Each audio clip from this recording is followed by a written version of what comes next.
All right, shalom, shalom. First and foremost, I'm gonna give all praises to Yahweh, Bahashem, Yahweh Shah, Bahashem Rakakadas. All right, this my first time coming out here. Can't even front, bro. It's a little different, but shit, you gotta do what you gotta do though. But we're gonna get to the curses of deut 28. Just stick to the basics, you know what I'm saying? I ain't getting to nothing too deep. Can't even while my downtown a little dead. You probably gonna tell me I'm trespassing and shit, or I have to get off the property, but it's cool. It is what it is. All right, we're gonna go to deut 28. 257.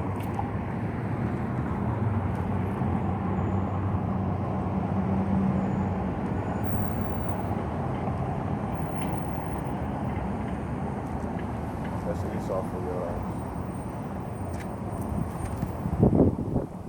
Somebody took me a little minute. Oh yeah, before I start, I want to let y'all know that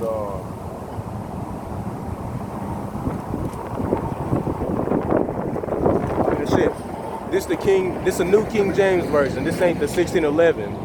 You know, Salaki, I apologize for that. I should have got it, but I usually just read off my phone, but I got it. Should work with what I got for right now. All right, but we're gonna before I get into deut 28, we're going to Deuteronomy chapter 11 and verse 26. All right, verse 26. Behold, I set before you today a blessing and a curse. So the Most High said that he was going to set beside Israel a blessing and a curse. All right, verse 27. The blessing if you obey the commandments of the Lord your God, which I command you today.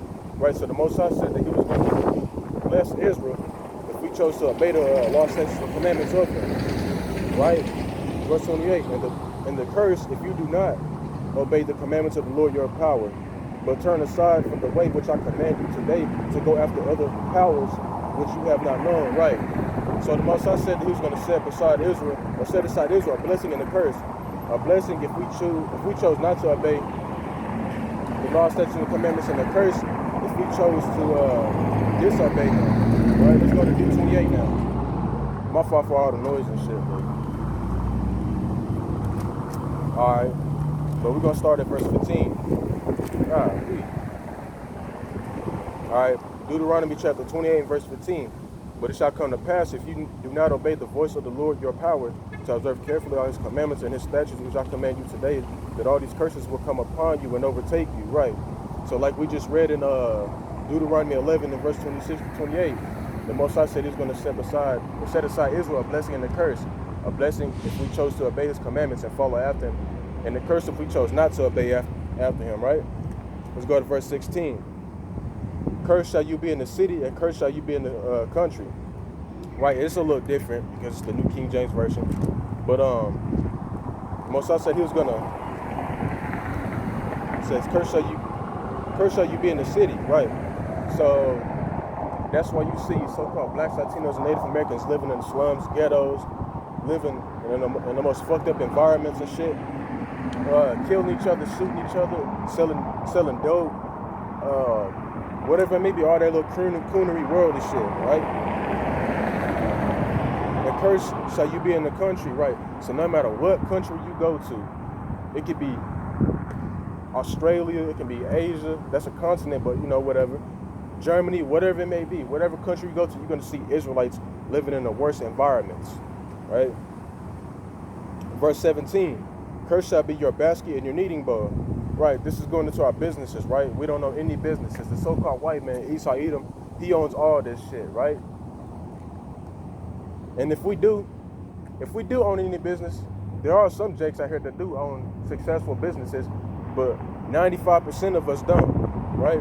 They either fall from bankruptcy, or they either close down.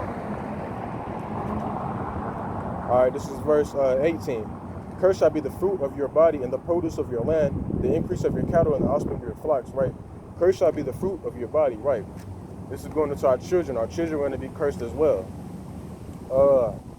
And the produce of your land, the increase of your cattle and the offspring of your flocks, right? Because we don't own any cattle or any agriculture, right? Verse 19.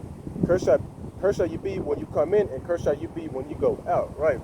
So we're going to be cursed when we come into this life, and we're going to be cursed when we leave as well.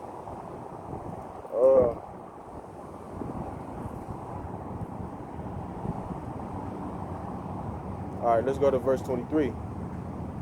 And your heavens which are over your head shall be bronze, and the earth which is under you shall be iron, right? This is going into our prison cells and shit, right? This is verse 25. The Lord will cause you to be defeated before your enemies. You shall go out one way against them and flee 7 ways before them, and you shall become troublesome to all the kingdoms of the earth. Right? Verse 26, your carcass shall be food for all the birds of the air and the beasts of the earth, and no one should fight them away, right? Because during slavery and shit, they would just kill us and leave our bodies out in the field, let pigs and shit consume us away, and just let all the beasts of the earth and shit just eat us away. So like, all right, this is verse 28. The Lord will strike you with madness and blindness and confusion of heart, right? Now, when it says madness, right, no matter where you go, you're going to see a so-called black, Latino, or Native American angry as hell, mean mugging you, whatever it may be. And blindness, right, because our people are blind to this truth and shit. They still think the Messiah is white. They don't think that the so-called white man is going into slavery. They don't even know who the hell they are. They still think they black and shit. They still think they, African-American, a color in the crayon box, whatever it may be, right? A confusion of heart, because our people are confused. They're confused in the way of this country, right? They're drunk on the wine of America, right? Let's go to verse 30. Slaki, I'm going a little fast paced. I'll pick up my little sister in a minute. All right, this is verse 30. You shall betroth a wife, but another man shall lie with her. You shall build a house, but you shall not dwell in it. You shall plant a vineyard, but shall not gather its grapes. Right. And when it says you shall betroth a wife, but another man shall lie with her, right? Because during slavery, these fucking crackers, our slave masters used to, we have a promise made to our wife, but these slave masters will rape our wives in front of us and shit.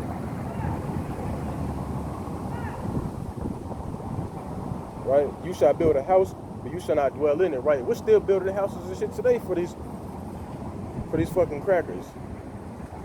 Right? We that's what we were doing back then as well. Building the White House, building their houses and shit, and now living in them. We're still doing that today. You see Issachar doing that. You shall plant a vineyard, but you shall not gather its grapes. Right, because back then and shit, we were picking their herbs or their crops or whatever, but it wasn't going to be for us, it's for them, right? And you see Issachar doing that today, especially in Cali. You see them out there picking the so-called white man's grapes and shit, right? Let's go to verse 32. Your sons and your daughters shall be given to another people, and your eyes shall look and fail with longing for them all day long, for there shall be no strength in your hand, right? Because when we arrived here, on those slave ships, families were being separated and shit, like, sons and daughters and shit were being sold off on auctions and shit, right? And there wasn't a damn thing we can do about it. All right,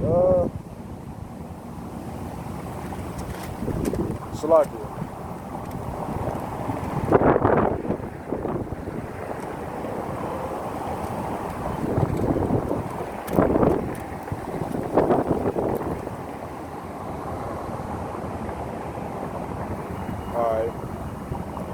What is this cracker looking at?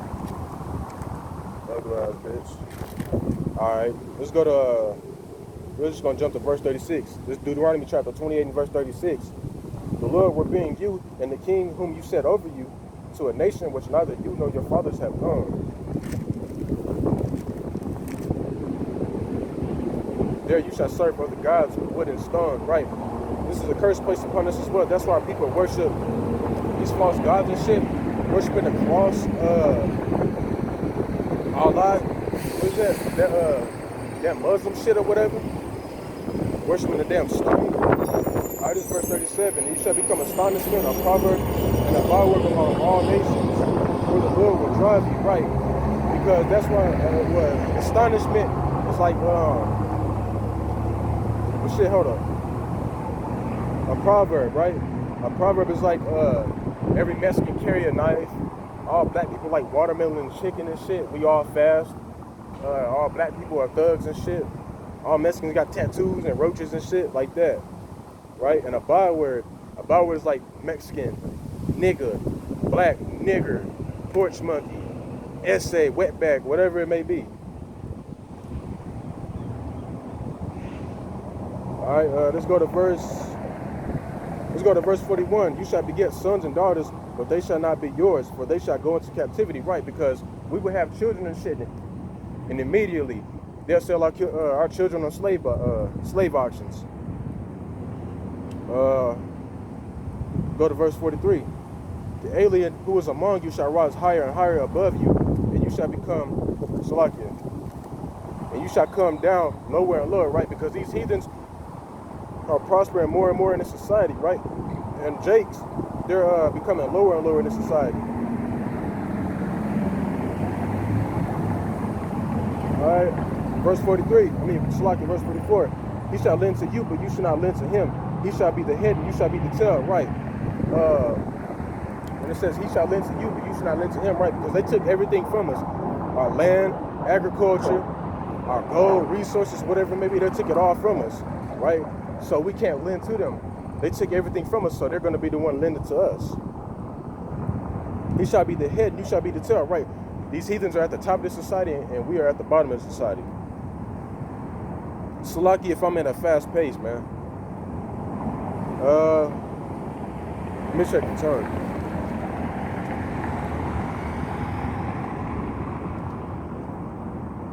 Alright.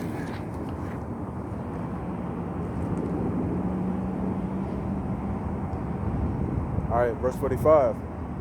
But moreover, all these curses shall come upon you and pursue and overtake you until you are destroyed, because you did not obey the voice of the Lord your power to keep his commandments and his statutes which he commanded you. And they shall be upon you for a sign and a wonder, and on your descendants forever, right? It's the same thing, like you go down the street and you see a Walgreens and shit. You're not going to know it's a Walgreens unless you see the sign, right? That's the only reason you know it's a Walgreens. It's the same thing with these curses. We know we're Israelites, the true biblical Hebrew Israelites, because we fit all the curses in this Bible, right? These curses are a sign for us, right? Because these fucking crackers who say they are Jews, there's a precept for that, right? That tells you, fuck, I don't know it off top, but I'll put it in the comments. But it tells you that they're going to be people in our land saying they're Jews, but not really Jews. They're the synagogue of Satan, right? They're not the real, true biblical Jews. And you can read in Jeremiah 14:2 that that the Jews are black unto the ground, right? Those crackers down there aren't black, or so-called black. Let's go to verse 48.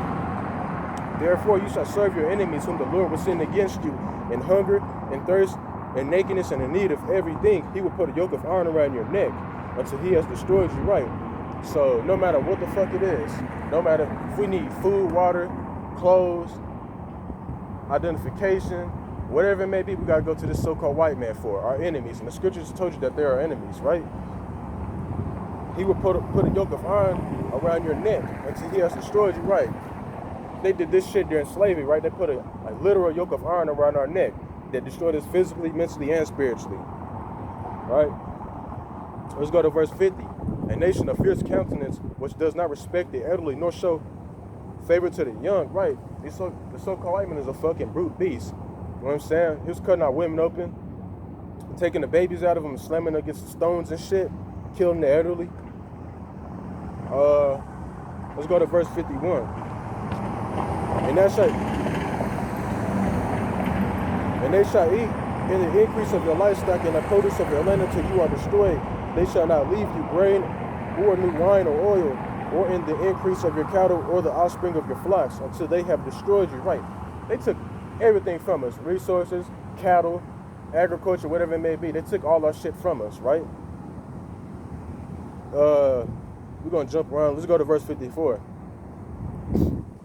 The sensitive and very refined man among you will be hostile toward his brother, toward the wife of his bosom, and toward the rest of his children whom he leaves behind, so that he will not give any of them the flesh of his children whom he will eat. because he has nothing left in the siege and in desperate straits, in which your enemy shall distress you at all your gates. Right. And we going the sensitive and very fine man among you will be hostile toward his brother. Right. And that's why you see so-called blacks, Latinos, and Native Americans shooting their brothers and shit, fighting them, killing, whatever it may be. That's why we have an evil heart towards our brother, but that's a curse. Right? Toward the wife of his bosom and toward the rest of his children whom he leaves behind, right? And you only see that in the so-called blacks, Latinos, Native American community, predominantly the so-called black man's community or whatever, right? That's why we leave our children behind this shit, right? The so-called white man doesn't leave his children behind. Let me see. This is gonna be a quick lesson, man. Salaki, it ain't gonna be that long because I'm trying to find a parking spot and shit. But we'll start at 64. Then the Lord will scatter you among all peoples from one end of the earth to the other, and there you shall serve other powers which neither you nor your fathers have known, wood and stone. Right? Because this is a curse placed upon us during slavery. Like the two main transatlantic slave trades, if I'm not mistaken, we were spread amongst the four corners of the earth. We were sold to every nation, right?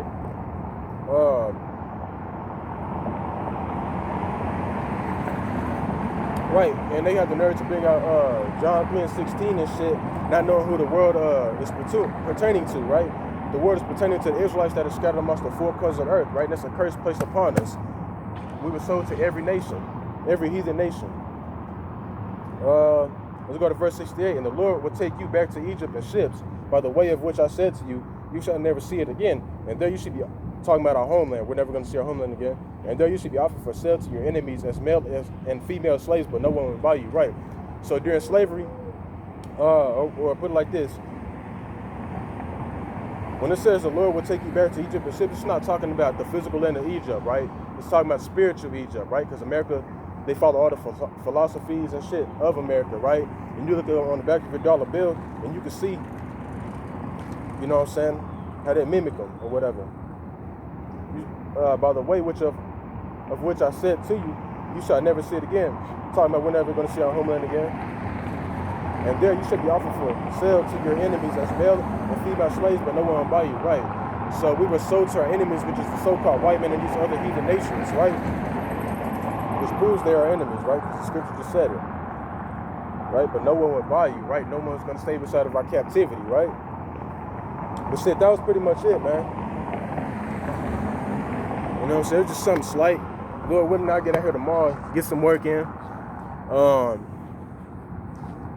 You know, it's definitely new, but shit, I mean, hey, it's right. I gotta do the work of the Most High, like just like the rest of the other brothers and shit that are pushing the truth amongst the four corners of the earth.